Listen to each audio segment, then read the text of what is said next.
Area of the Press of Atlantic City. Good morning, Mike. Hey, Sully, how are you? What's up, buddy? Man, wish we had about 4 hours today to talk about all this high school baseball, track, softball, tons of stuff going on, man. What's been your impression of the last week? Oh, well, it's been really been a great week, I think, for Cape Atlantic League teams in a lot of sports. You look at baseball, and as we enter the second week of the state tournament, I think you have 6 teams from the Cape Atlantic League American Conference, still alive in the playoffs. You've got, the Mainland Regional Softball team in South Jersey Group 3 still alive. Egg Harbor Township Softball in Group 4, not only still alive, but also in the, undefeated, in the midst of an undefeated season. And then you've got, track and field. Last night up at Central Regional, in the Group 2, Group 3, and non-public B meet, you had about 13 Cape Atlantic League athletes win South Jersey titles. So really it's sort of a tremendous performance for the league this past week. Now, Mike, I've been getting a little bit of a hard time from Absegami girls track, not talking about them enough. So give me some impressions of those girls. I mean, what a tremendous season they're having. Johnson girl, Hubbard. I mean, these girls are really, they've come a long way in the past year or so and have really made their mark in South Jersey girls track. Well, I'm about to head, down to Central Regional for the second day of the meet there, and Absegami is right in the midst. The Absegami girls are right in the midst of the South Jersey Group 3 competition. 2 things that really stuck out last night that I kind of wrote about in today's paper and on, pressofac.com. You can get the story also. Joshonda Johnson, great hurdler all year long for Absegami, won the 100 high hurdles and the 400 hurdles at the Atlantic County and Cape Atlantic League Championships. Well, last night she finishes second in the 400 hurdles, uses that as motivation, comes back about 2 hours later and wins the 400 dash South Jersey Group 3 title.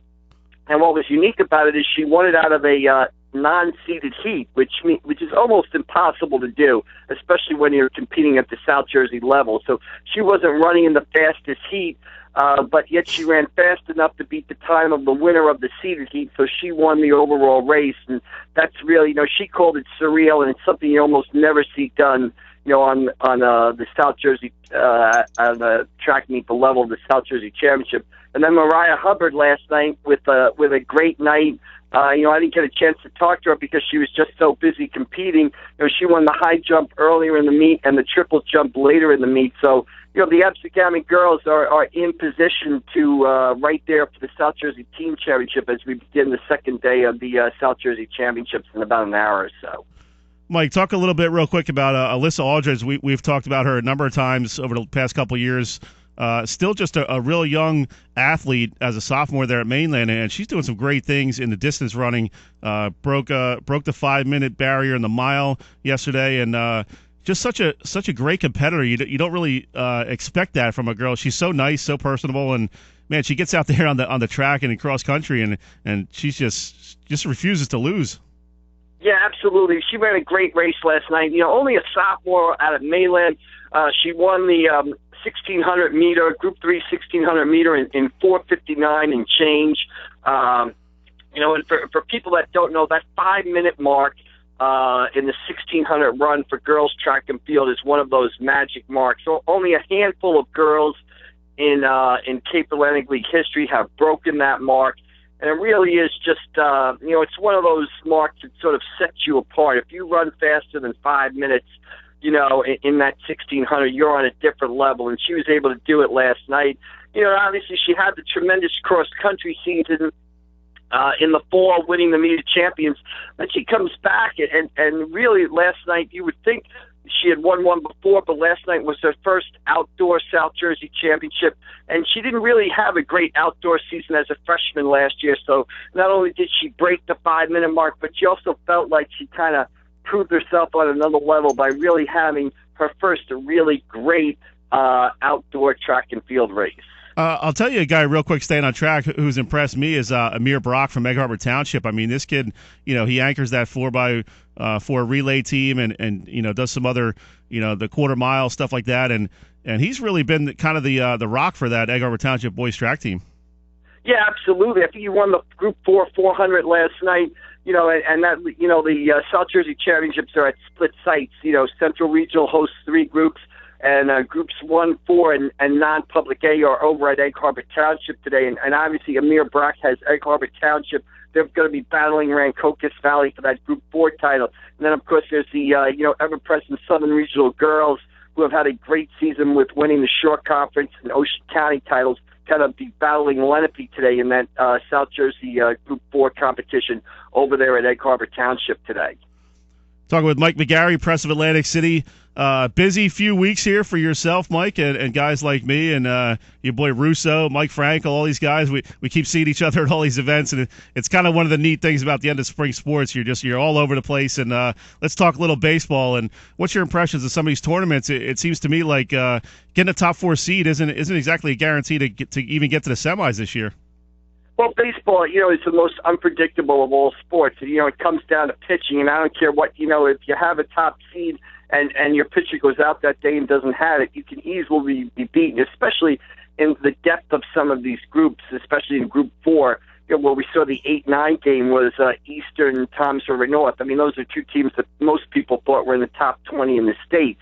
So, I joked the other day that with the way the results of the tournament went on I believe it was Thursday, that they should maybe rename some of the South Jersey brackets the Cape Atlantic League Invitational because you've got Millville and Egg Harbor Township advancing to the semifinals in Group 4, and you've got Ocean City and Mainland, in Group 3 with a big game, Tuesday afternoon over in Ocean City, a big South Jersey Group 3 semifinal between those rivals over there. And, you have Holy Spirit winning, taking the first step towards defending their non-public B title behind a great game. I believe it was a no-hitter from Billy Crowell, who's really had a tremendous season over there pitching for the Spartans. And, you got St. Augustine still winning their game, still alive. And, you got St. Augustine about to play in the Diamond Classic against, the number 1 team in South Jersey and Gloucester Catholic in about an hour and a half at 10:30 a.m. So, and you got, St. Joe also winning. So you really got some Cape Atlantic League teams doing some great things on the baseball diamond.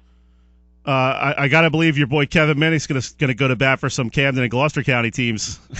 Well, he has a tendency to do that, but I think the evidence might be so overwhelming now that you can't deny it. And you talk about it's one of the surprises of the baseball tournament, and obviously Egg Harbor Township would be one of them. They beat Williamstown, the defending champion, and they go up there and beat Cherokee in an extra inning thriller. And now they're going to go to Clearview, I believe, on Tuesday and try to continue that upset streak. And it's an Egg Harbor Township baseball team. You talk about teams getting hot at the right time. I mean, 2 years ago, we saw a mainland team that was under 500 get hot at the right time and win the state Group 3 championship. Last year, we saw Holy Spirit that was under 500 get hot at the right time and win that non-public beat championship. Are we looking at an Egg Harbor Township team now that has gotten hot at the right time, and we'll see what they can do in Group 4? Yeah, I think people underestimate sometimes, the confidence level of 16, 17-year-old kids. You get a couple big wins, Egg Harbor Township beats Williamstown, then they go on the road, beat Cherokee. That can do a lot for a team. All of a sudden you're like, hey, we could play with the big boys, and that can go a long way when you get the entire team having that level of confidence.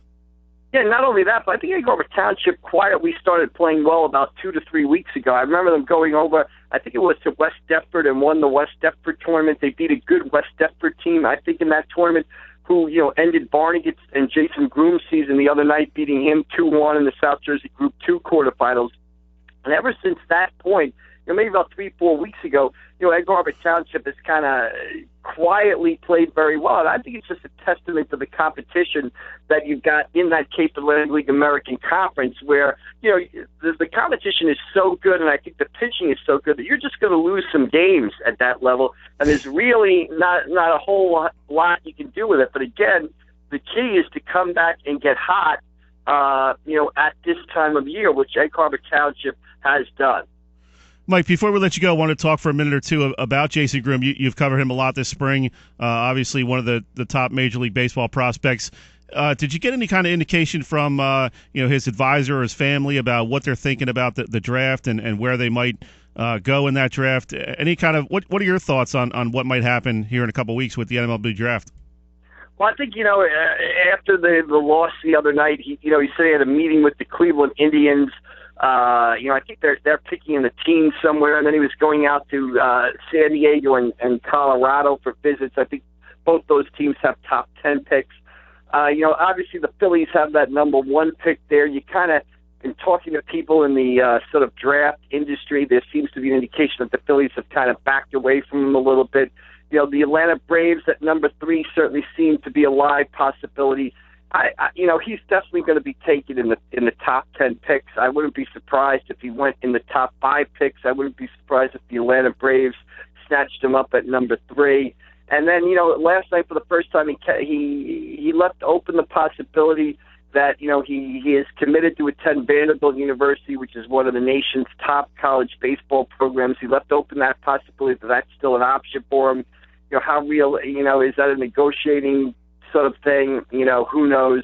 He's going to be selected in the top 10 picks. He's going to receive a huge signing bonus offer. Most people in baseball would expect Jason Groom to be, to be playing professional baseball, by midsummer in a rookie league somewhere. But it certainly was a tremendous ride, sort of watching him pitch.